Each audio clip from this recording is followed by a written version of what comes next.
حضرت عمر فاروق رضی اللہ تعالیٰ عنہ رات کا وقت ہے، چہرے پہ نقاب ڈال کے گلی میں گھوم رہے تھے۔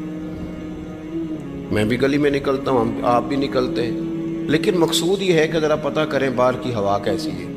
مقصود یہ ہے کہ پتہ کریں کہ آج برگر کس دکان کا اچھا ہے، معلومات کریں کہ محلے کی سیاست کس رخ جا رہی ہے۔ وہ بھی نکلتے تھے، لیکن مقصود یہ نہیں تھا، مقصد سمجھ گئے تھے نا، وہ اس لیے نکلتے تھے کہ پتہ کروں کوئی دکھی تو نہیں،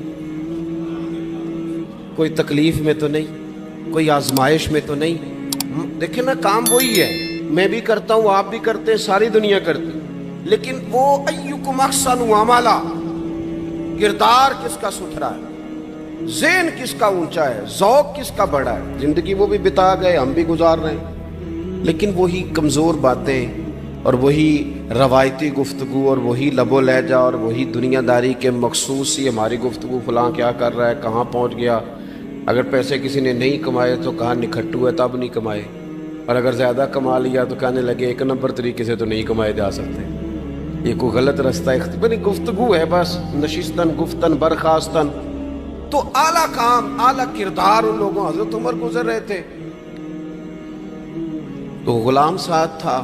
ایک شخص کو دیکھا کہ مدینے کے باہر خیمہ لگایا ہوا ہے، بھئی خیریت ہے، یہاں خیمہ کو لگایا؟ کہنے لگا امیر المومنین سے ملنے آیا ہوں، رات ہو گئی تھی تو سوچا یہیں قیام کر لیتا ہوں، صبح ان سے ملوں گا۔ تو فرمایا اندر کسی کے درد سے کراہنے کی آواز آتی ہے، کہنے لگا میری بیوی ہے اور بچے کی ولادت کا وقت آ گیا، تکلیف میں۔ حضرت عمر دوڑے گھر گئے، اپنی اہلیہ سے کہنے لگے نیکی کمانے کا ارادہ ہے؟ اس نے کہا ہے۔ مقصد سمجھ گئے تھے نا وہ لوگ، بالکل ہے۔ فرمایا جو ضرورت کی چیزیں ولادت کے وقت ہوتی ہیں لے لے، کچھ گھی لے لیا، کچھ چنے لے لیے، کچھ ضرورت کی چیزیں لے لی، خاتون کو ساتھ لیا۔ یہ خاتون اول کی بات کر رہا ہوں، میں خاتون اول کی بات کر رہا ہوں۔ حضرت فاروق اعظم رضی اللہ تعالیٰ عنہ امیر المومنین ہے۔ حضرت عمر نے اپنی اہلیہ کو ساتھ لیا، جہاں وہ شخص تھا وہاں آئے، اہلیہ نے حضرت عمر کے ذمہ کام لگایا، آگ جلا لیں، یہ تیل لے لیں، فلاں فلاں چیز گھی میں ڈال لیں، بنانی شروع کر دیں۔ فاروق اعظم نے ہاتھ کے اندر پکڑا ہوا برتن، چمچہ، ڈوئی بھی آخ لی دے، پنجابی ہے نا ہم، تو وہ کام کر رہے ہیں، چلا رہے ہیں، آگ جلا رہے ہیں، خاتون اندر ڈیوٹی کر رہی۔ تو وہ شخص جو تھا نا جس کی بیوی تھی، وہ کہتا ہے میں 2-3 دفعہ کا غلام ادھر آ، فلانی چیز بتا۔ میرے ذہن میں یہ تھا کہ امیر المومنین نے کو بندہ کھڑا کیا، آنے جانے والے مسافروں کا خیال کرے۔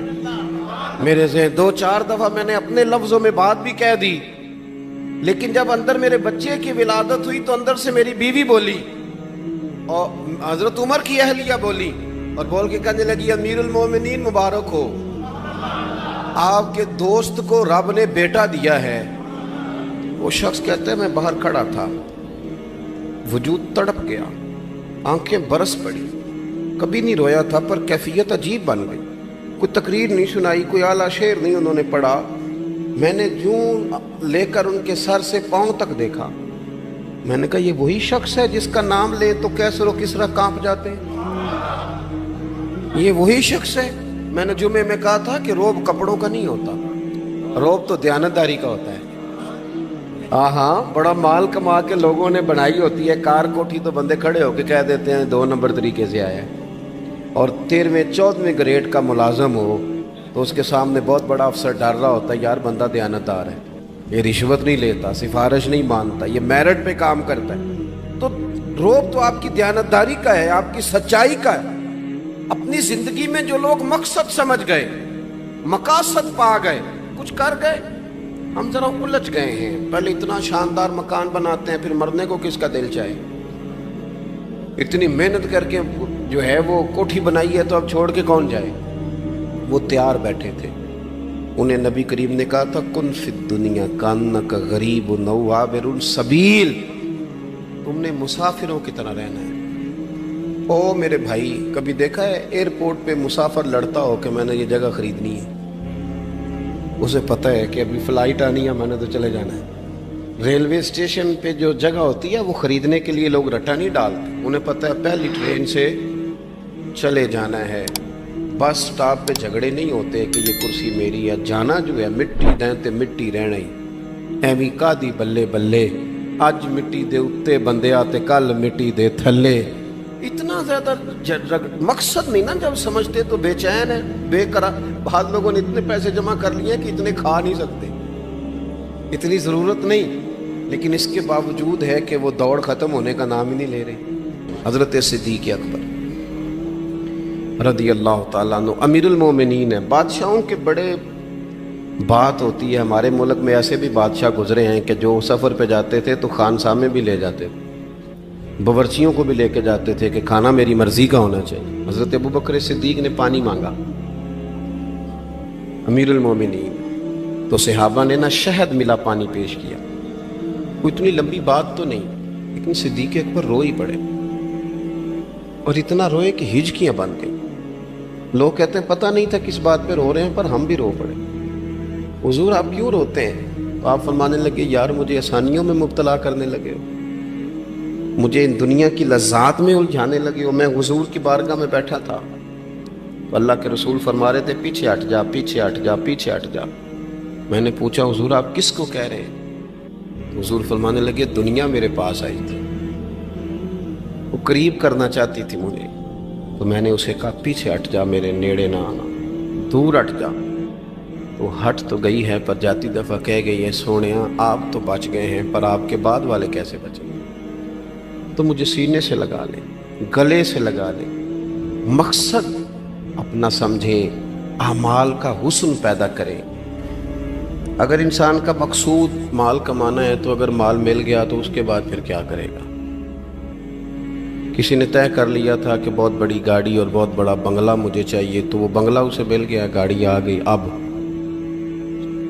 تو مقاصد کیونکہ طے نہیں ہوتے, تو جو چیز انسان چھوٹا سا مقصد طے کرتا ہے وہ اسے حاصل ہو جاتا ہے. میں نے ملک سے باہر جانا ہے, گھر سیٹ کرنا ہے, ساتھ والا پلاٹ لینا ہے, ہو گیا سارا کچھ. تو اب وہ پھر انسان بے چین ہو جاتا ہے, پریشان رہتا ہے, کہتا ہے سمجھ نہیں آتی مطلب مقصود کیا ہے. اللہ تبارک و تعالیٰ نے تو ایک تنکا بے مقصد پیدا نہیں کیا, اتنا سونا انسان کیسے بے مقصد پیدا کرے؟ تو رب کریم نے ہمیں بتایا کہ مقصد تو تمہارا ہے. مقصد ہے الذی خلق الموت والحیات لیبلوکم ایکم احسن عملا. اس نے موت اور حیات اس لیے پیدا کی ہے تاکہ پتہ چلے تم میں اچھے عمل کون کرتا ہے,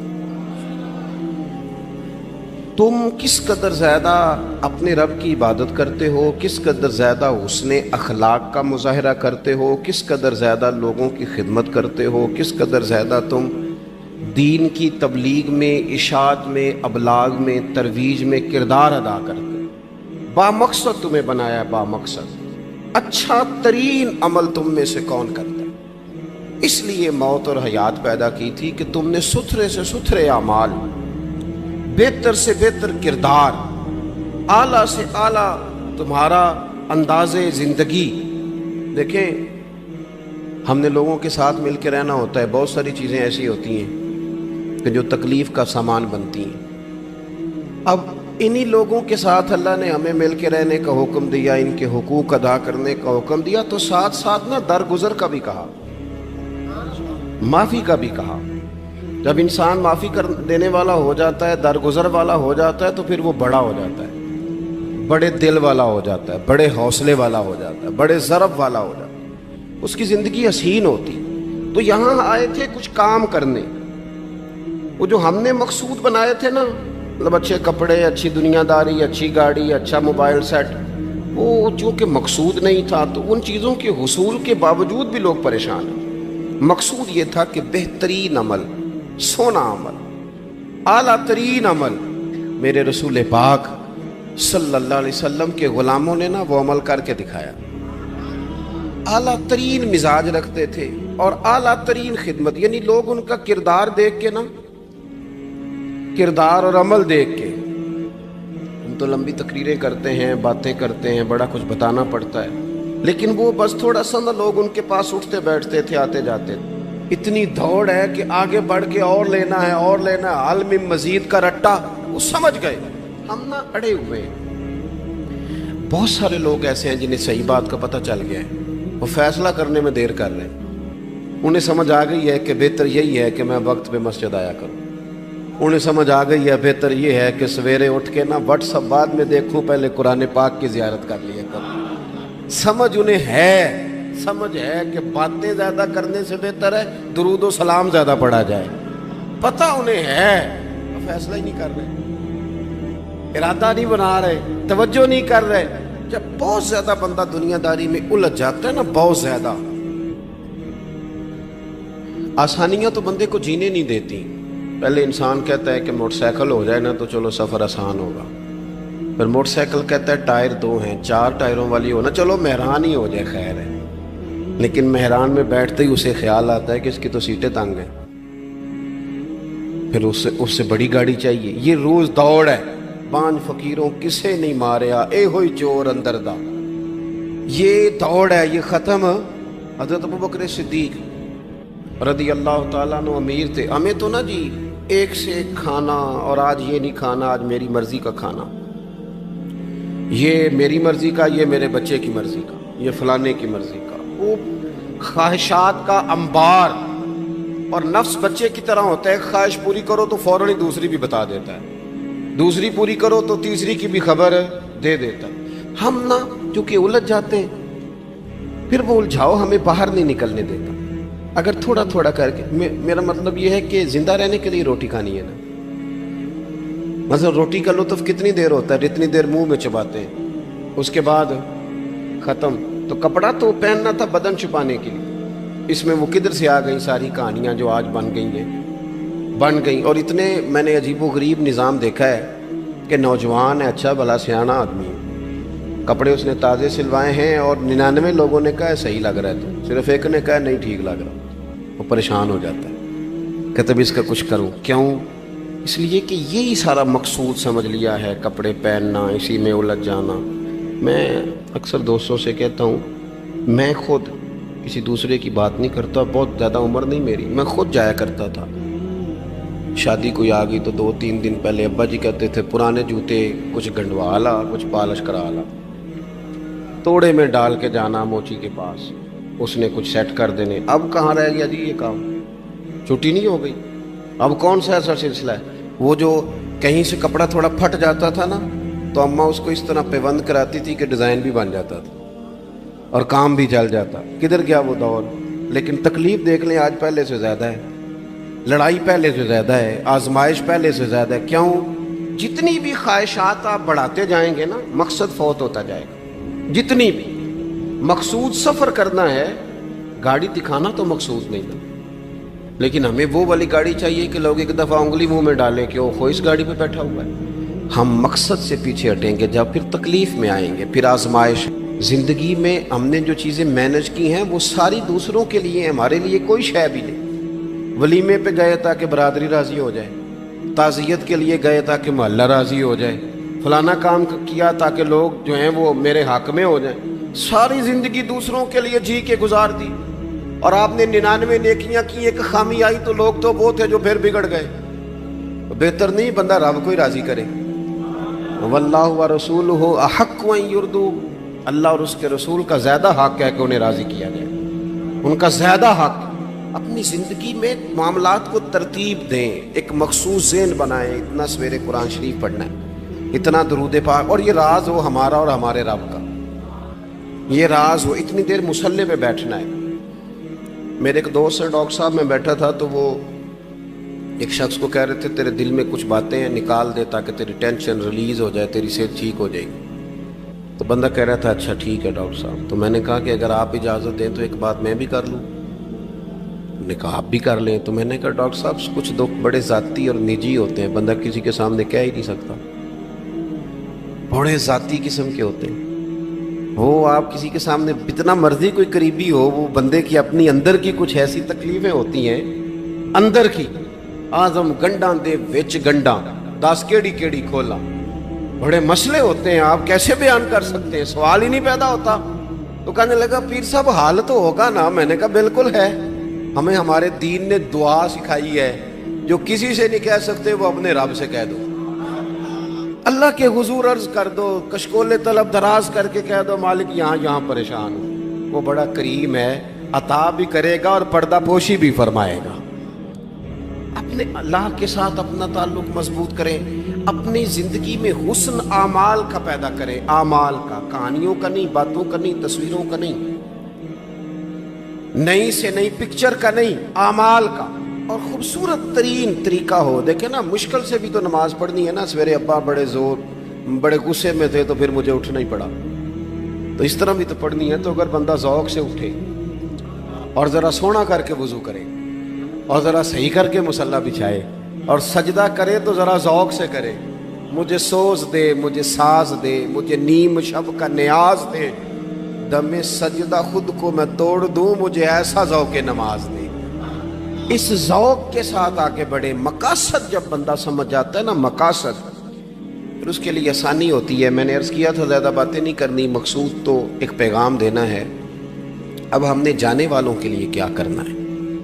ایک تو یہ کہ اپنا مقصد ٹھیک کرنا ہے کہ جو رخصت ہو گئے اپنے بزرگوں کو نا یاد رکھیں۔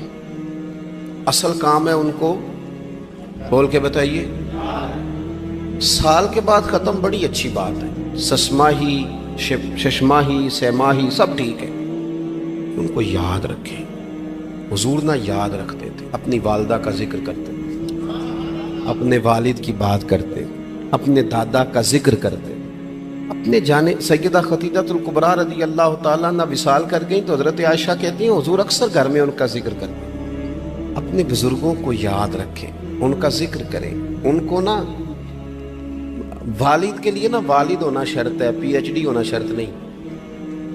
والد کے لیے والد ہونا شرط ہے، مفتی ہونا شرط۔ والد ان پڑھ بھی ہو تو بچے کو سمجھانے کا سلیقہ سے اللہ اسے عطا کاری دیتا ہے۔ ماں بالکل ان پڑھ بھی ہو تو بچوں کو سمجھانے کا طریقہ اللہ اسے، ان سے سیکھیں۔ میرے والدہ دونوں اپنا نام نہیں لکھ سکتے تھے، تو میں اپنے دوستوں سے کہتا ہوں مجھے کبھی موقع ملے تو میں کئی جلدوں میں کتاب لکھ سکتا ہوں اپنے ماں باپ، اس لیے کہ وہ جو ہمیں سکھا گئے، جو بتا گئے، وہ انہی کا خاصہ تھا۔ تو اپنے ایک تو جانے والوں کو یاد رکھیں، دوسرا ان کے لیے دعا کریں تو درد سے کریں، سونی کر کے کریں، صحیح کر کے کریں، اکیلے بیٹھ کے کریں۔ دعا کا سب سے زیادہ تعلق آپ کے دل کی آواز کے ساتھ ہوتا ہے، اور جس طرز میں حضور نے ہمیں حدیث سکھائی ہے نا، اس رنگ میں کبھی آپ حدیث کو سیکھیں، سمجھیں نا۔ حضور فرماتے ہیں جس طرح دریا میں ڈوبنے والا سہارا تلاش کرتا، دریا میں اسے کتنی کچھ جلدی ہوتی ہے، غوطے لگ رہے ہوتے ہیں، وہ اس طرح کا نہیں ہوتا کہ میں عصر کی نماز کے بعد پھر آؤں گا تجھے نکالنے، اس طرح تو نہیں نہ ہوتا۔ دریا میں ڈوبنے والا اس طرح کشتی سہارا تلاش کرتا ہے، حضور فرماتے ہیں اس طرح قبر میں جانے والا دعاؤں کا انتظار کرتا ہے۔ آپ نے دیر کر دی دعا مانگنے میں، ختم دلانے میں دیر کر دی، خود صبح و شام ہمہ وقت دعا۔ ابھی آپ آیتیں سن رہے تھے سورہ ابراہیم کی، اللہ نے نماز میں رکھ دی، ربنا اغفر لی وَلِوَالِدَيَّ وَلِلْمُؤْمِنِينَ يَوْمَ يَقُومُ الْحِسَابُ۔ ایک تو انہیں یاد رکھیں، خوب دعا کریں، اور دوسرا کوشش کریں کہ وہ جو نیکیاں کرتے تھے وہ نیکیاں بھی جاری رہیں، جن لوگوں سے ان کا اچھا تعلق تھا وہ تعلق بھی قائم رہے۔ یہ بھی کوشش کریں کہ ان کے لیے صدقات و خیرات کریں، اور قیمتی صدقہ دیں۔ قیمتی، میں بات ختم کرنے لگا ہوں، بس قیمتی صدقہ دیں، قیمتی۔ 15 تولے سونا گھر میں پڑا ہوتا ہے، قیمتی ہوتا ہے نا۔ کبھی کسی نے چوک میں بتایا کہ آج 15 تولے سونا میرے گھر میں پڑا ہے؟ بولو نا، لگتا ہے تو سنداز چھڑنا ہے۔ اگر گھر میں 50 لاکھ روپے کیش پڑا ہو تو چوک میں گلی میں آ کے آپ بات کریں کہ گھر میں پیسے پڑے ہیں، کیوں؟ کہ وہ قیمتی ہیں، کوئی لے نہ لے۔ تو یہ جو 5000 مسجد دے کے سارے محلے کو بتاتے ہو، یہ بھی صدقہ تھا، یہ بڑا قیمتی چیز تھی، یہ بتانے والا نہیں تھا، یہ تو نیکی تو قیمتی تھی۔ قیمتی چیز جو ہوتی ہے وہ تو چھپائی جاتی ہے کہ بتائی جاتی ہے۔ یہ جو بیٹیاں ہیں نا اسلام کی، مائیں بہنیں، یہ قیمتی ہیں، اس لیے اسلام انہیں کہتا ہے تم گلیوں اور چوکوں میں آنے والی نہیں، قیمتی چیزیں گھر کے اندر رہا کرتی، تم قیمتی چیزیں ہو، تمہارا وجود قیمتی ہے، تم کبھی ماں ہو، کبھی بیٹی ہو، کبھی بہن ہو، کبھی بیوی ہو، قیمتی ہو۔ اس لیے تمہیں اسلام کہتا ہے کہ گھر کے اندر رہو گی تو تمہاری قیمت رہے گی۔ کچھ چیزیں ایسی ہیں جو چوکوں میں گلیوں میں پھیل جائے تو ان کی قیمت